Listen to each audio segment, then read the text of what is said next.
Disclaimer. We are two regular guys who love to talk Bone Thugs and Harmony. We do not represent Bone Thugs or any Bone affiliate. We are also not Bone Thugs experts. The views and information you hear in this podcast may be based on personal opinion. Please feel free to leave corrections and clarifying information in the comments. And enjoy.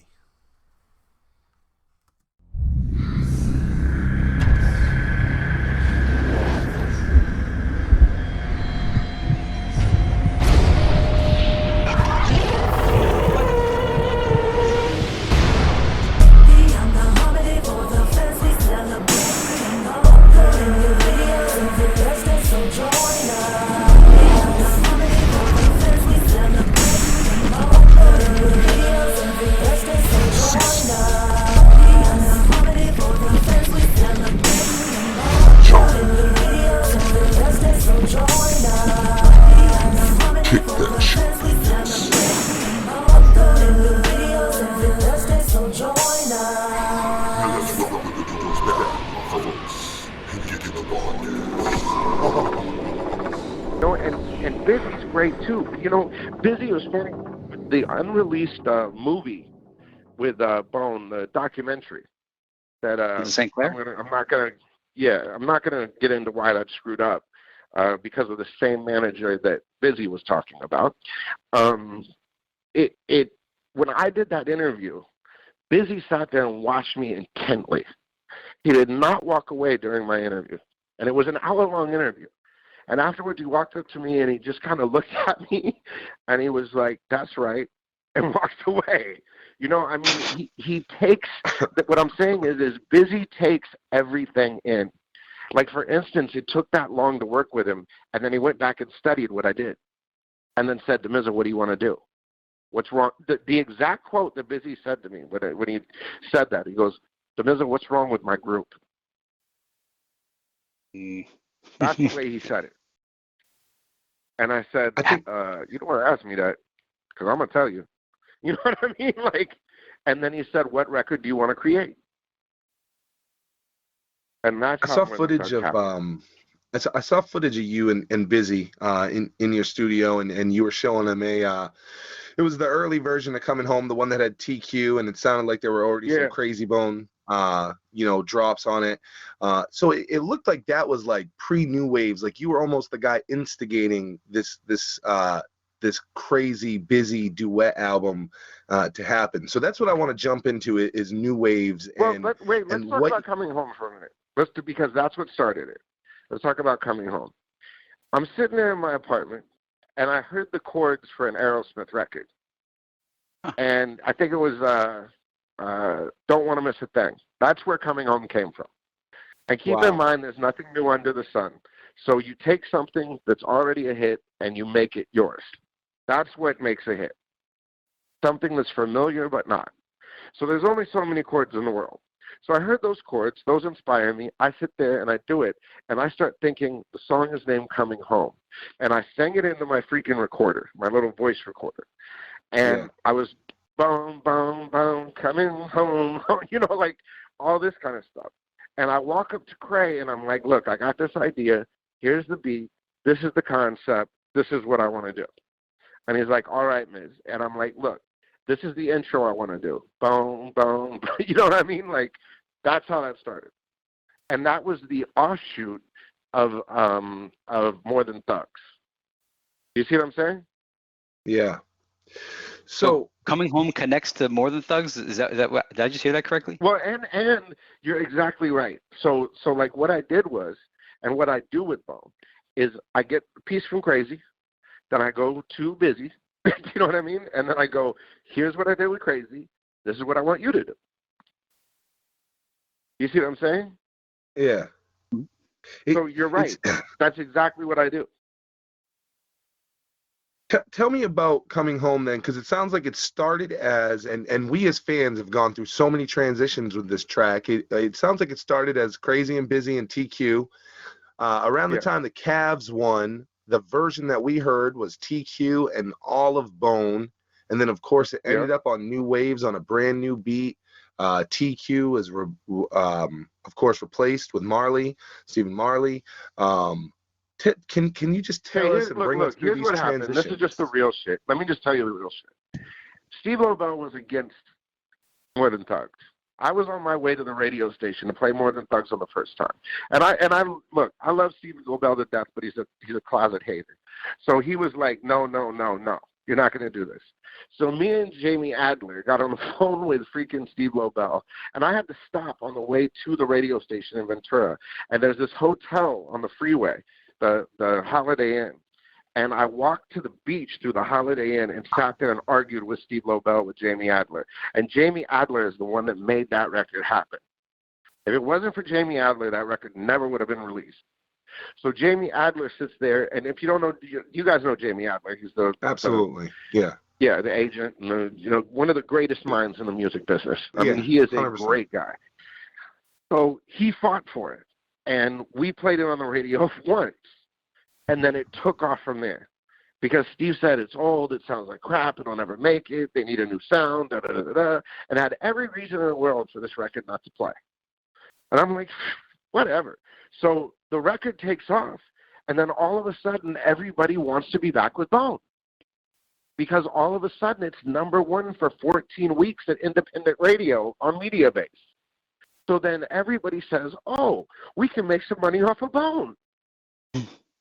So now let's all take over and be in control of Bone. So it went from Damizza, go make whatever you want. I'm introducing you to Busy. I didn't really think anything would come of it. Now, here we go. Wait a minute. Let's go find a deal for it. Let's take control of it. And I'm in the middle of meetings for distribution with Brian Shafton and talking to him at RBC about releasing this Damizza Presents Bone album, and the first single is More Than Thugs. The second single is Coming Home. With all of Bone on it. With all of Bone. And I'm putting it together. The Flesh thing, all of that on More Than Thugs. I mean, we had it popping. Wish was ready to do it. Like, we had the whole, that's why Wish and Flesh were in the video. We were going to ask if there's a version with Wish and Flesh, on it. The only one that didn't do it was Flesh. And I think he actually did it. I just don't have it. Like, he did it, and then he never sent it because the record was already, doing what it was doing. Same thing with Flesh. Right. You know what I'm saying? But, it was funny because even with the video, like, it was really hard to get done. Everything I had to work for. Like, for instance, they didn't want to shoot, my battery's dying. I only got a few more minutes. But the thing, like, even with the video, is I literally got on that bus, went to Mr. Criminal shot that video, by the way. Shout out to Mr. Criminal. Yeah. Who's a great, his creativity just has no bounds. So he rode with me on this, so I really appreciate it. We all got in the bus, drove to San Diego where they were performing, and everybody literally told me, no, they're not going to do this. They have a show. So I walked backstage. I just walked past security. I was like, I don't give a fuck. And their road manager, God bless him, walked me through to them. And I walked up to all of them. I said, yo, y'all fucking doing this video. And they're like, what video? And I'm like, More Than Thugs. And Wish looks over at me and goes, man, I ain't even on that song. I said, I don't give a fuck. You're getting in a video. And he's like, all right, Miz, whatever you want. You know what I'm saying? And then Flesh was like, hell yeah, let's do this. And Flesh is a great guy, by the way. And we all get in, and I love what Flesh is doing. The Mexican Bone or whatever it is. Oh, yeah, that was hilarious. My God. Oh, my God, that series is great. But it was so cool because we got in the bus, and then it was just that magic. Like, you see him smiling and having fun and smoking and all that. Once it's dude, there's a funny story. My Turkish grandma, not the grandma I live with, hated taking a shower. But she loved getting it. But once she was in the shower, she loved it. And that's a great way to put it. Nobody likes to think about doing it, but once they're in the moment, it's fire. So once we were in the bus, and you see Lewis in the back, and you see me. They had me come out on stage and introduce them. You know what I mean? Like, that's how it is. Once they get in the moment, there's a fire, and it feels right, and then it gets natural momentum. And then there's no stopping it. How did you get Crazy Bone out of his shell in that video where it's you and him and Steve Lobel talking to the camera, and Crazy's like more enthusiastic and more talkative than we've ever seen him before. What was going on? Well, Crazy and I have such a great history. You know what I mean? And you know, he calls me Charlie Brown, and I call him all kinds of names. But like, you know, we're friends. So it's like I poke at him until I get what I want out of him. You know what I'm saying? Mm-hmm. And because that was really just what happened. Was Bottle Service going to be the third song after Coming Home and More Than Thugs, or did you guys have a third song slated, or did things just start? You know what's funny about Bottle Service is Bottle Service was a joke. Like I took New Order and looped it and just had fun with it, and Crazy heard it, and like and we were joking around, and Busy was there actually, and Busy looks over at me and he goes, "Damizza, you're fucking nuts. You know, what are you thinking of this? Like, I can't even think of something." I'm like, "Yo, it's a Bottle Service record. You know, that's the record you play when the girls come out with the sparklers." And he's like, "I'm not doing no techno shit. You're crazy." And I'm like, "Come on, B, let's do this." And I literally wrote those parts, everything but the da da da da da and all of that stuff from the original version is pretty much I wrote it. And I said, "This is what I want you to do," because he was like, and Jamie Abbott was there, and he's like sitting there saying, "Miz, you're crazy. I can't believe you're getting busy to do this." But it sounds amazing. We love that song, by the way. And look, it's one of our Bottle favorites. Service actually was the catalyst, because when I got busy to do Bottle Service, Crazy heard it, got on it. They literally looked at me and just went, "Okay, we might have some records here. This sounds different." And then the other manager came in, and I'm not even going to say his name, but he came in, and then everything went to shit. It was like, take over, we're going to do it this way, we're going to make it Swedish, and, you know, this, that, and the other. And it was like, basically, you're out, we're taking over. And then the leak of Coming Home on the day that, see, we were supposed to start recording New Waves on this one day.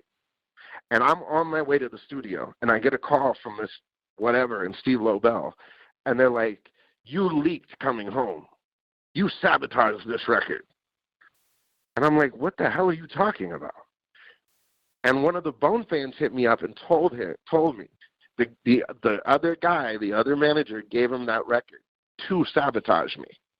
Ooh. And that is why I did not produce the record. At that point, I gave up. New Waves you're talking about. That's why you ended up out of the New Waves. Wow. You know, so let me just make sure. I just want to ask a clarification piece. Initially, it was Damizza Presents, and it sounds like that was going to be with the full 5 Bone members. And at some point, it transitioned into New Waves, and it became Just Crazy and Busy. Was the transition to Just Crazy and Busy after you were out, or were you there when it was kind of decided this was going to become just a Crazy and Busy record?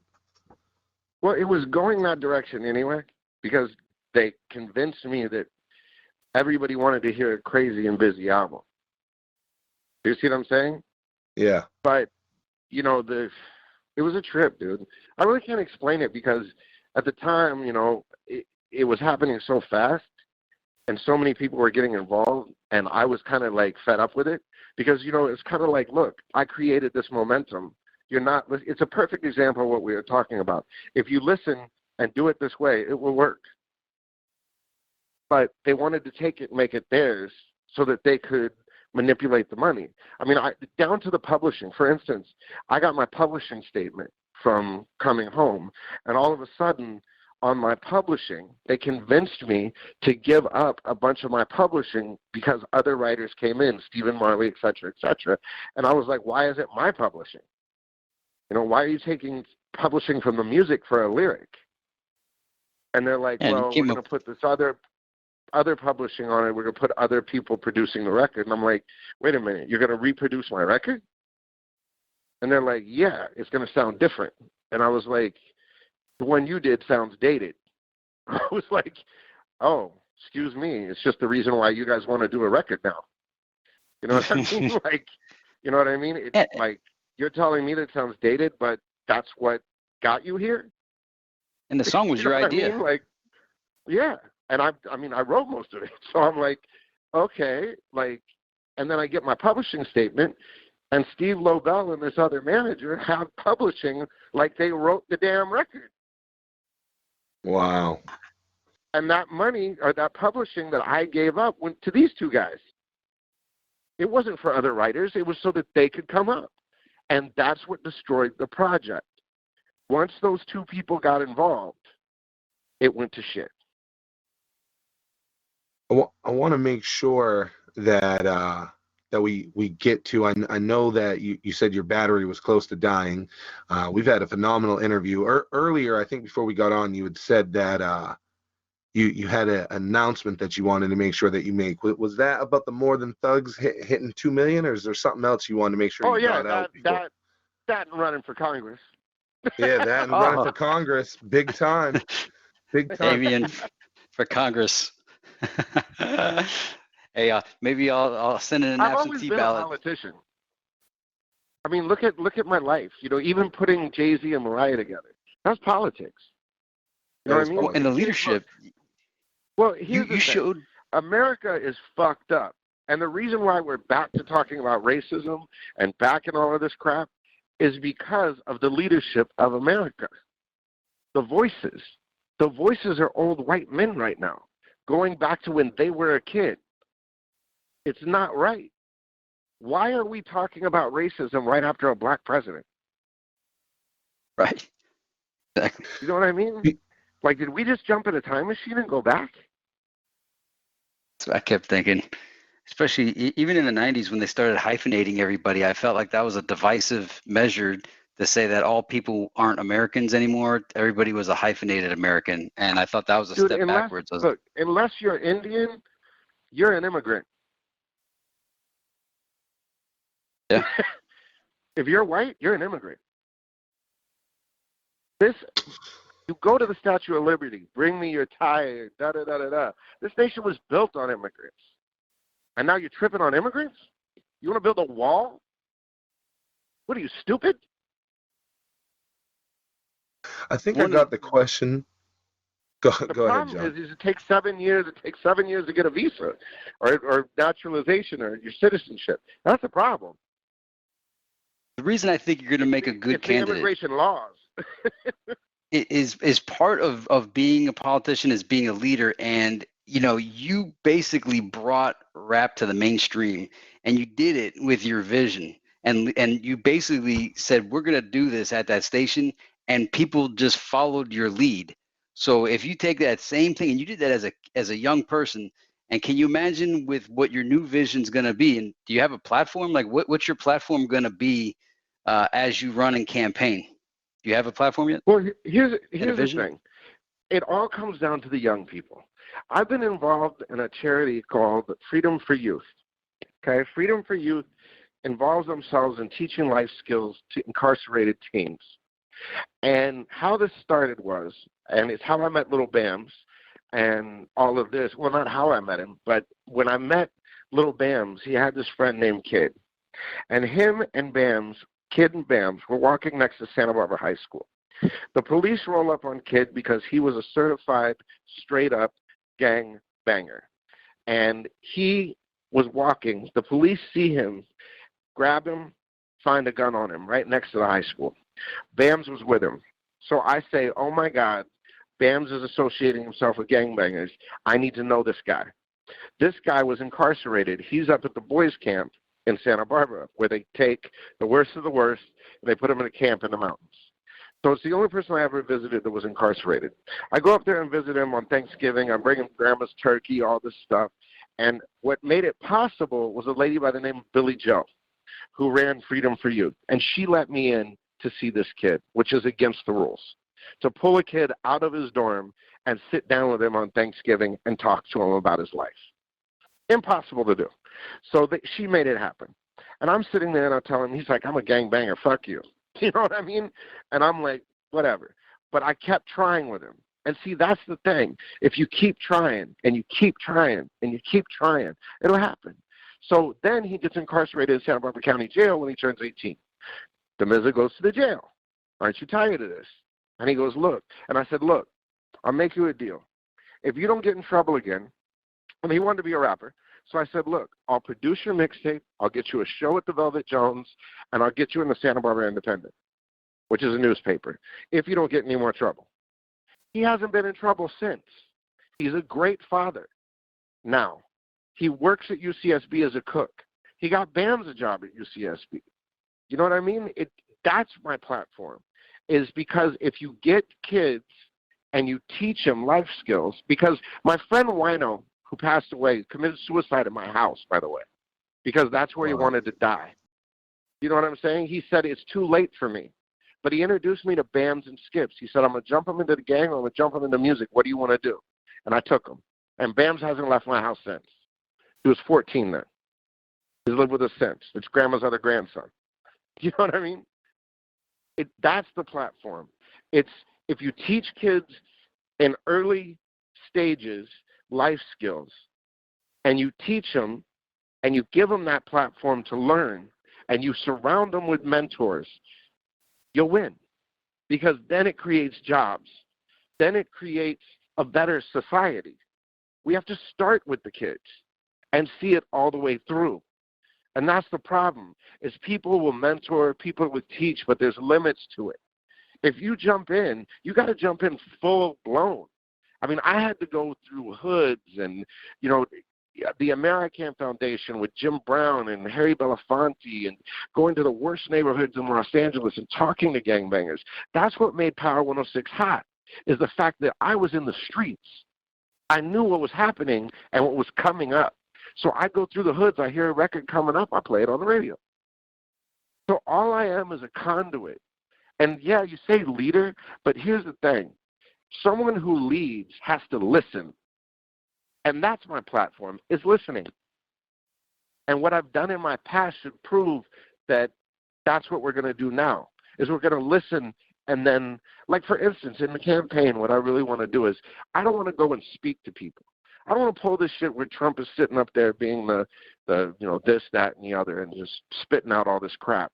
I want to go and say, yo, tell me what you want, and listen to the people. I don't want to just sit there and talk. We have town halls where we sit there and listen to what the problems are in our community. In Santa Maria alone, which is our North County, is the highest murder rate in California, comparable to the United States. That's a problem with young people that don't have anything else to do. When they get out of the YMCA or the Boys and Girls Club, when they kick them out at 16, where do they go? There's nothing between 16 and 18. When they get out of jail, where do they go? You know, for instance, Kid, when he got out of jail, I took custody of him. My house got raided. Wow. You know what I'm saying? That's what I mean. You got to take it all the way. And that's why I love Freedom for Youth, is we can literally take kids out of jail with a probation officer, take them to a studio, take them to an event, and show them that there's another way. And that's what I was saying about Wino. Wino said it was too late for him. He didn't know there was a better life. He thought that that shit was just on TV. He never left the hood. He never knew. And that's what broke my heart. And that's the platform. Wish you well, man. Yeah. We got to start with our young people. We got to empower their dreams. And just like what you guys have gone through, you see it, you make it happen. Yeah. And that's what these kids have to believe, is that it can happen, because they've been beaten down so much. Do you know what it's like in a juvenile prison? You know what happens to a kid when he's 16 and tried as an adult? He goes to jail with adults. And you know what the adults do to those young kids? They're predators. That shit's got to change. Yeah, real reform. You keep the youth, and I've seen this for multiple interviews and multiple appearances. You keep the youth around you. You know, you keep your ear to that, and that's so uncommon right now for a lot of the people that came from the era, you know, that you did, because a lot of them are hanging on to I guess that old way and so unaccepting of the youth, but you seem so accepting of the youth and the change and the movement and not trying to stay in the forefront, but push them in the forefront. What does Because that for I you, was man? that kid. I know- was that kid. That's the reason. And I had mentors. I was taught. Maybe because I was a white kid and this, that, and the other. Okay, so break the line. Dude, at the time that I came up in hip-hop, there were no white people in hip-hop. Vanilla Ice ruined it for everybody. Yeah. Do you know what I mean? So coming up in hip-hop was extra hard for me. Extra hard. My first day at Power 106, Big Boy walked by me and said, "Oh, we're fucked." You know what I'm saying? And 2 years later, he said, "You're the reason why we're successful." Yeah. And now he says, "I'm still living off of you." You had a vision, and not everybody has the vision and then the follow through to bring a vision to reality. And it sounds like you have one now and a platform, and you have the kind of like the resources and the personality to hopefully make a better change for. Well, we don't have the resources yet. We don't have the resources yet. We haven't started fundraising yet, but it's coming. Yeah, well, I would hope that you get elected. I mean, we've done. That's why I respect and love the Bone fans so much. And the two Michaels, they start shit. You know what I mean? Like, it's like, okay, I have this unreleased Bone record, but I'm working on this charity project for Teddy Bear Cancer Foundation.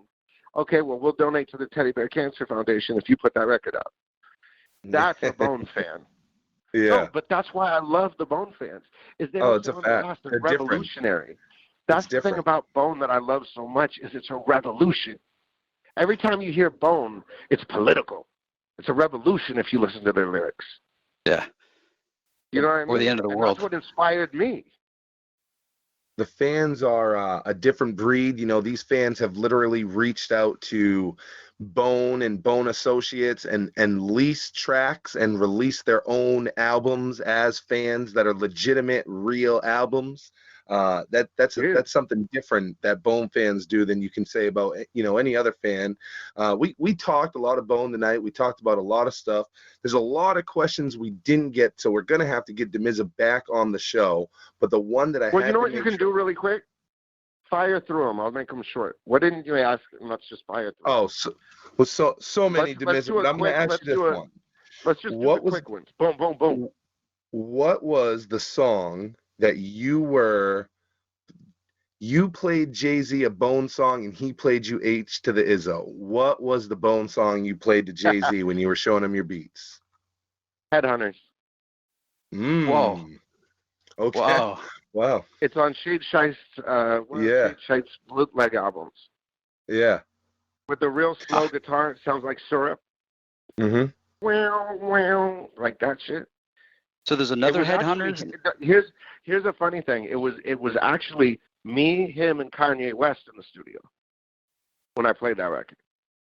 And then he played me H to the Izzo. I said I didn't like it, and he said write that on paper. I want to put it on my wall because this record's gonna be a hit. And he was right.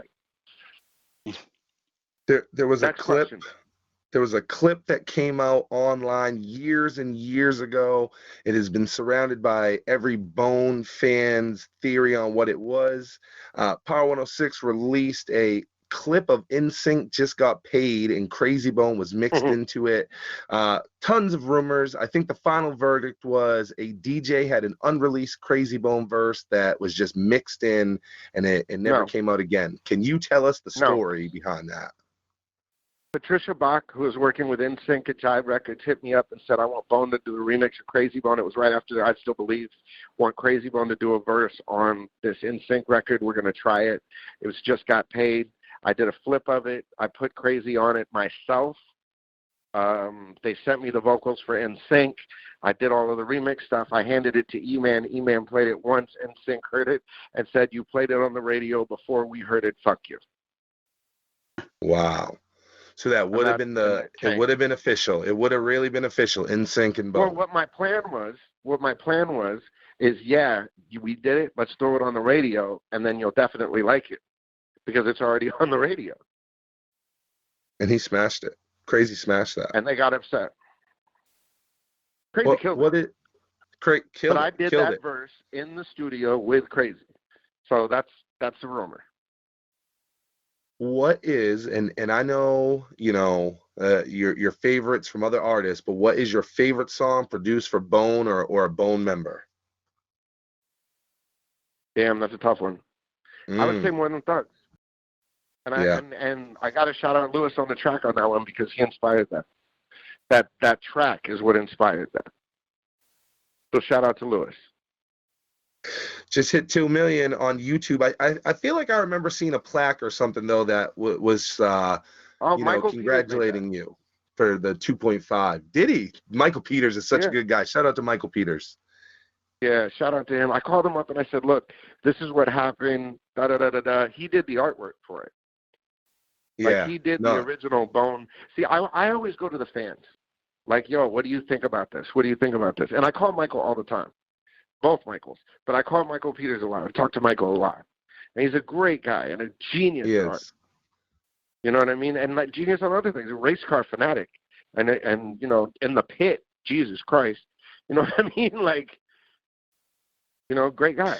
And I just went to him. I said, here's where it's at. This is what I want to do. I still got to send him his. I have his plaque at the office. And we traded. I said, look, if you make this, I'll send you one of the plaques. And I literally made it myself. You know what I mean? Just as something to remind myself that, Bone's still here. You had said in your book. That's the kind of fan I am. That's the kind of fan I am, is if something goes well, I make a monument to it. You know what I mean? And I do it myself. It deserves it. That song deserves it. It's the nod to what we at least knew. You was said their in your rebirth. book. Yo, facts. That's 1,000,000% facts. Okay, in my book. In your book, you had said that Breakdown wasn't working with the Power 106 audience. What was it that didn't make Breakdown work, but made I Still Believe work so well? I have no idea. That we were talking about that today. That artists think every song is their baby, and the biggest problem with artists is that every song is the same to them. They love them just the same, and they never understand why one song works and one doesn't. And that's the frustration. Is it's like, well, why don't you like this? I just did this. Why are you turning your back on me when you like this but don't like this? And that was a big thing with Mariah. She was really upset about it. Is why isn't this working? And I don't know why it didn't work. It just didn't test. The audience didn't react to it. So I moved on. It caused a lot of trouble, but that's just what happened. I don't know why I Still Believe worked. To me, I thought it would never work at radio because it was so slow. I mean, and honestly, it's a Willy Wonka thing I took the loop from Warning from Biggie, put it under it, slowed it down. You know what I mean? It was like, I didn't know I Still Believe was even in a chance. This is the last one I'm going to ask. I'm going to leave the rest, and I'm going to leave the rest of these questions as my reason to get Damizza back on Beyond the Harmony, but I got to know this one. Can you tell me the story about when Notorious Thugs premiered on The Beat? Because that record has always been so huge as an album cut to hip hop. It wasn't a single, but it's so huge. And I know that it premiered on The Beat, and that caused a lot for you. Can you tell the fans about Notorious Thugs and what that meant and just, what happened when it premiered on The Beat? That record actually changed my relationship with Bone because then they knew I was on the radar. You know what I'm saying? Because they knew I had power at that point. Because when I heard that song on The Beat, I freaking lost it. Because I'm like, Biggie did a song with Bone and we went to one world premiere. Screw you. And I called up everybody. Steve, freaking the label, Ruthless, Tamika, like just the Biggie's people, Puffy, everybody. And I went off. And actually that created my relationship with Biggie because when I went off and said, fuck this, I'm just not going to play any more Biggie, or I'm not going to play his first single when it comes out. And Puffy ended up showing up at the studio or at the radio station and said, look, Biggie's with me. We're going to play Hypnotize on the radio together because we world premiered this. We didn't mean to disrespect you. So then they brought Hypnotize the next day to Power 106. But that made me so mad because that record, I heard it and my skin crawled. Like, that was the most angry I have ever been. Like, I don't get angry. Like, it's just something in me. I don't get scared. I don't get angry. People can't bind me, can't intimidate me, any of that crap. But when I heard fucking Bone on the beat with fucking Notorious Thugs, I lost it. I went through the damn roof. The track means a lot to hip hop with them. Yeah. It changed the relationship. And you know what? That's when Bone and even Puffy and Biggie and all that were married to Power 106. Because they knew if they crossed that line, I would go freaking nuts. And they never wanted to test that again. We were number one. Why would you go against the number one radio station and the guy who's basically reinventing your career? And, you know, my sneaky plan from the beginning was reinventing Bone and reintroducing them to the audience. But I had to fight for every freaking thing. Like, even listen to the video thing of having to go down to San Diego and making it happen. You know what I'm saying? So let that be a lesson. Make it fucking happen. If you dream something and you want it, Justin is a perfect example of it. The kid I was talking about with the Kanye thing. He used to wait at every single rap show at the back door. Every hip-hop artist knows Smoothie because he would sit at the back door and wait for the artist to come in and then say, here's my beats, here's a memory stick, here's, this, that, the other. I'm Justin, until he made it. And people's egos won't do that today. They won't sit there and they want to be, yeah, I'm cool, this, that, and the other. You ain't going to make shit. Go out there and freaking try. Humble yourself. And go out there and sit at the back door. Find your favorite artist. Become their friend. And then they'll embrace you. That's what happened with the freaking Notorious Thugs, is I made myself visible and said, hey, I'm the guy that can do this. And that's how it went. Will we see Damizza and Bone in the future? Is there a future bright with you guys? Yeah. Everything's cool. You know what I'm saying? There's always issues. There's always haters. There's always that crap. But you know what? I don't know. You know what I mean? Here's the thing that's kind of sad. I think my phase with Bone is done. And that's what's really sad to me. That's my feeling. Is I've done the work and I've proven the point and I've run my course with Bone. Wow. In this manifestation. You know what I'm saying? In this environment, I can't work with Bone. The people that are around Bone, I can't do it. The people that are in their ears, I can't do it. Because when you mess with Damizza, it's a ride. And you're either on the ride or you're off the ride. And you can derail that ride. And if you derail the ride, it's for everybody. Damien Damizza Young, everybody. You can check his book out, damizzabook.com. It is full of so much more than what we talked about tonight. Hopefully, we're going to get Damizza back on. I think that the fans really want to do a live. We do a live show as well. So the next time we'll have to get you on, go live, and let the fans call in and talk to you. But hey, and I just want to say one thing though. I want to thank you guys because, dude, what the Bone fans need a voice, and this show is just fucking incredible.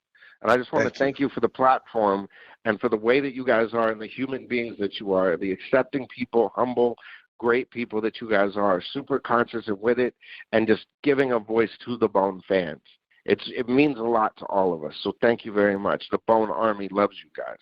Oh, that's awesome. Thank you so much. We are humbled by everybody all the time. We never knew what this was going to be like when we got into it. We didn't even know why we were doing it, except we just felt like the story wasn't told as well as it could be, and somebody had to, and we just decided we're going to do it and started reaching out, and here we are interviewing. Did you hear what you just said? Did you hear what you just said? Oh yeah. Did you hear what you just said? That's exactly what I've been saying the whole time. You made it happen. So thank you guys, and I'm going to leave it at that. Merry Christmas. Damizza, ladies and gentlemen. God bless all the fans. I love you. I'm one of you. Thank you, Damizza, for letting us have the Damizza experience and get to interview one of our heroes. So thanks for all man. you've I'm done. humbled by it. I'm humbled by it. Take care, guys. All right. Take care, brother. Thank you. God bless. Woo! Johnny, man. That was amazing. It was. You know, yeah, getting it's fun because throughout Damizza's book and through the interview, he talked about how he got to, just be around legends, and here we are. We got to interview the legend of radio, of hip hop. Who knows the impact? If you remove Damizza from the timeline of reality, hip hop may never even have happened, or may not have that second phase that I believe happened around the time Nothing But a G thing that started like this new era of, I guess it began the golden era that we call it. And definitely not the way we know it. We would have never got hip hop the way we know it. He went in and he made the changes that made some of the things that we loved in the late 90s, early 2000 hip hop, the shit that we love. He was there making it possible, fighting for it. So it really is, it's always it's always an experience. We talk about that a lot after the guest drops off. We talk to you guys a lot about the experience it was interviewing it. And for me, I think of Damizza talking about Dre telling him the NWA story. And just Damizza, because remember, guys, he always goes back to, I'm a fan. I'm a fucking fan. I'm a real fan. That's why I do this, because I'm a fan. And that's why me and John do it, because we're fans. And for me, in this was like the equivalent, Damizza listening to Dre tell the story. This is why when it got off a bone, you guys, and we just had to let Damizza go where he was going, because I couldn't, sit there and just harbor it to just Bone. This guy's so much bigger than just Bone. You see he's getting bigger than even hip hop. His story's huge. It had to go where it had to go, and I was just in awe the whole time. The whole time he was talking, it was like, very rarely is Cecil West in a game of interview double dutch where he doesn't know where to jump in. But I just had to let him blaze, bro. When it goes to, well, it goes to one of his stories he told of when he was watching Dre and Snoop, and they were coming off stage, and he's just smiling with a big grin, and they're like, "Hey, this is your show," and he's like, "No, dude, I'm watching it." Or I think maybe he was in the studio, and he was so captivated in the storyline, and I think that might have been what happened to us. It's partially my fault too. I got off on a Johnny tangent on the spirituality stuff, but and also there was a lot of questions that we didn't get to, but we appreciate all the questions, and we have them on our sheet. So anytime we request questions from the fans, we have them on our sheet, and most of the time we never get to them, but they're on the sheet. So all your questions, I copy and I paste them into our document. So don't if we didn't get to your question tonight, don't think we didn't try to. We have our sheet, and we take all your questions, and we love all your questions. So but Yeah. sometimes the flow of things, you got to just go with it. And there was so many gems of wisdom that some of the Bone questions that what we learned tonight, the deep answers and the confirmation of the things that Cecil and I keep talking about putting thoughts into the universe. Damizza is the living example of probably the highest example of all of the dream come true and putting forth your intent on the universe. And he has drive, and he never, as he said, he never takes no for an answer. And those are all of the mystical stories you hear about of making your dreams come true. He did all of it, like beyond his wildest imagination. And he described it, being in Mariah's house with the Marilyn Monroe piano, and then getting a text from Jay-Z. I mean, it's unreal. So yeah, it is. We want to drive home. I felt really good about this one, man. I felt good about it.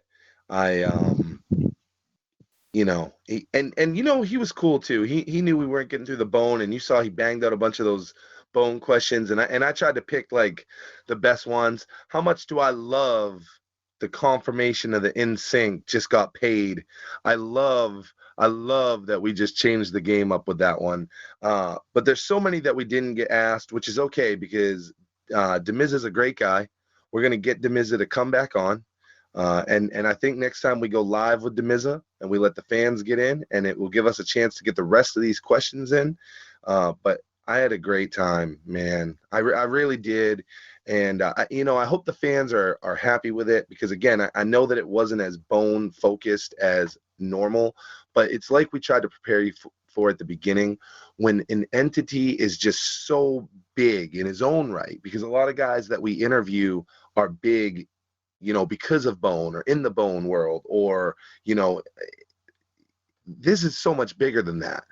This was a huge interview. So I hope that everybody enjoyed it, even though it wasn't as bone based as normal. But the door is so, open, I think, for us to work with Damizza again. He was a great guy, man. I feel really connected to him because of his stories, and just who he is. And the things he says are the things that I preach to my team. Outside of here, you guys hear me talk about that I work in music outside of this, and a lot of the values that Damizza preaches, on here and to his team are things that I also push. So it was a really enlightening and just connected experience for me. Well, and remember this too. If we are sticking by our beliefs, whatever happened was what was supposed to happen. And the stories, I believe, indirectly all somehow connect back to Bone. If anything, the stories with Jay-Z, the story of Busy Bone battling Jay-Z for 30 or 40 bucks, so Jay-Z has a connection to Bone. Obviously, anything we talked about with Mariah connects back to Bone.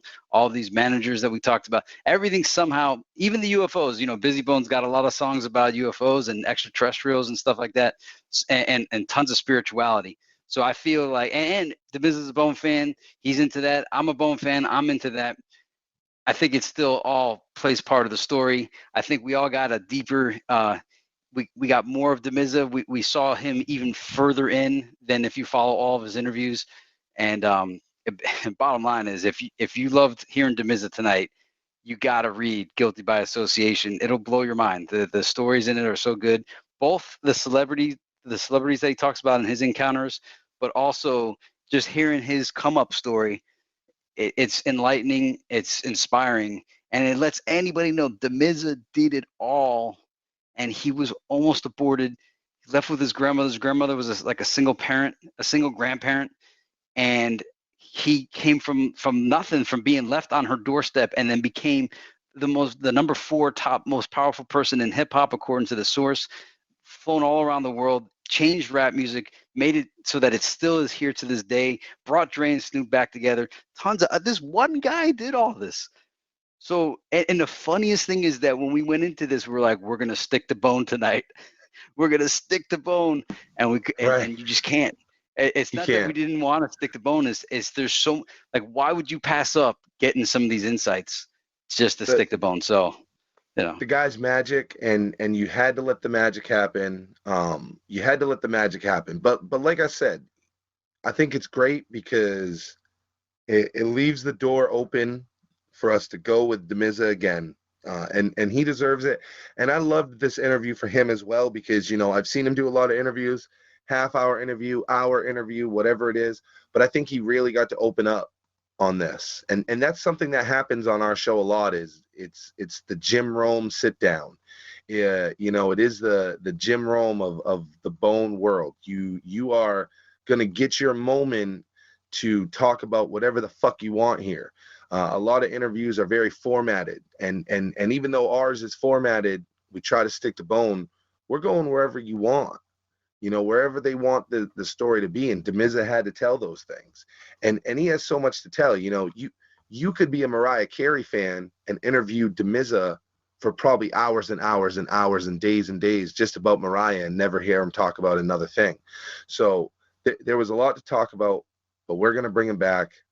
I feel good, John. I feel great. Another one for the books. The collection is big. I'm a Bone collector. I used to collect Bone CDs and singles. I used to collect memorabilia. Now I collect the fucking interviews that we do, and Damizza is a big one. Yeah, and I want to, for his sake, just let you guys know, because it didn't seem like there was a ton of views on this. He mentioned it though. There's a song called Out Cheer. It's spelled Outchea. It's Busy Bone and Little Bams, and he spoke about Little Bams a lot. That song's got really good production. Busy's got a long verse on it, and he even does most of the hook. So check that one out. And then the Damizza, the Miz tape, the Blacklist. It's called the Blacklist, the Miz tape. There's a BB Gambini freestyle on it. There's also, if you wanted a high quality version of Coming Home, the original version with TQ, that's on it as well. So if you want to hear a not as greatly heard Busy Bone freestyle, the BB Gambini freestyles on the Blacklist, the Miz tape, and check out Out Here. And I think there was one other new one that, but it's kind of slipped my mind. So yeah, and I'm gonna post in the comments all the songs that we figured Damizza has released. Now, obviously, he's got a bunch that are unreleased, but the ones that are officially released, some in some way, shape, or form, I'll put that in the comments as well. Damizza, guys, it's Beyond the Harmony. It's season 2. I know that we did 20 episodes last season. We told you we're doing 10 episodes this season, but motherfucker, less episodes does not mean less quality. This so far is a fucking grand slam season, Johnny. I feel good, man. I feel good. This is gonna be broken up like everything that we do, so you guys are gonna get a little bit of this for a couple of weeks. And I don't know what we got coming next. I know that this is the 5th recording for this season, so this is technically episode 5 of the 10 for this season.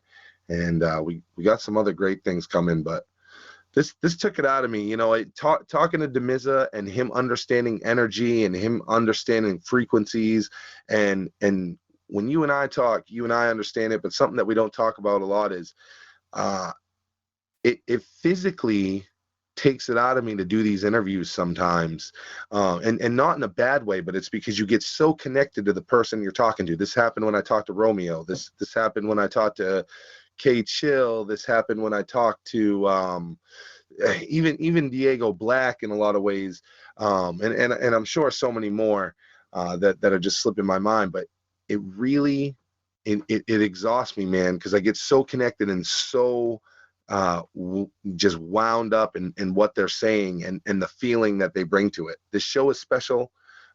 You listeners are special. The people that support this are special. So just like Damizza, man, it was so great to have Damizza thank us for what we do. That was humbling as fuck for me, John. That was humbling as fuck. But I thank all our listeners as well, to be this many episodes in and still have a reason to do it. And just doing that interview with Damizza, if you guys ever thought that I was running out of reasons to do this, Damizza just, put me back in the game 1,000,000%. Oh yeah. Yeah, no, this one's not even, you can't even measure this one. This one's like, if you have a scale, it breaks the scale. Yeah. Just the fact that we talk, I mean, just even talking to him, I almost feel like I received like like a telekinesis when your phone got cut out for a minute, and I was like, all right, well, I got to wait till Cecil gets back. So I was asking about Stephen Greer, and it was almost like in my mind, he said, hey, that's great and all, and I'm cool to talk about Stephen Greer with you, but you got a chance here to talk to Damizza about Bone, and you're gonna waste it on UFOs. But it's okay. I like that message. Even if he didn't send that message, that was the message I got tonight, where it's like, hey, Johnny, there's certain scenarios you got to just be a little bit more pro. So whether or not that really happened or not, that's the guiding principles that I'm going to go on. It was the moment because I needed it to come from somebody that could conversate and would conversate on this to deliver it. If it was just somebody else saying, hey, what are you doing, kid? It wouldn't mean anything. But and again, I don't know if he sent that, but that's what I learned. Maybe it was my inner self talking to myself, but I'm glad it happened. Sometimes you got to go through these things and fall off the building like Neo did the first time to become the one. But everything else was fantastic and wonderful, and it was awesome. I'm going to watch that Stephen Greer video, by the way. I can't wait to watch it. I'm going to watch it first thing tomorrow morning. I can't believe he got that opportunity too, because that's I would love to sit down, and I don't drink alcohol, but if I did, it'd be awesome to drink alcohol with Stephen Greer. Nonetheless, awesome, amazing, everything about it, perfect. Cecil, you've done a wonderful job booking. I don't do any of these bookings. Cecil does all of these bookings. He's got the magic touch. So great job, Cecil. I got lucky. I book hip hop for a living. I book hip hop X for a living. So I've been able to apply that to what we do here, and I still got a couple bookings up my sleeve coming this season. But I feel good about tonight. You feel good, John?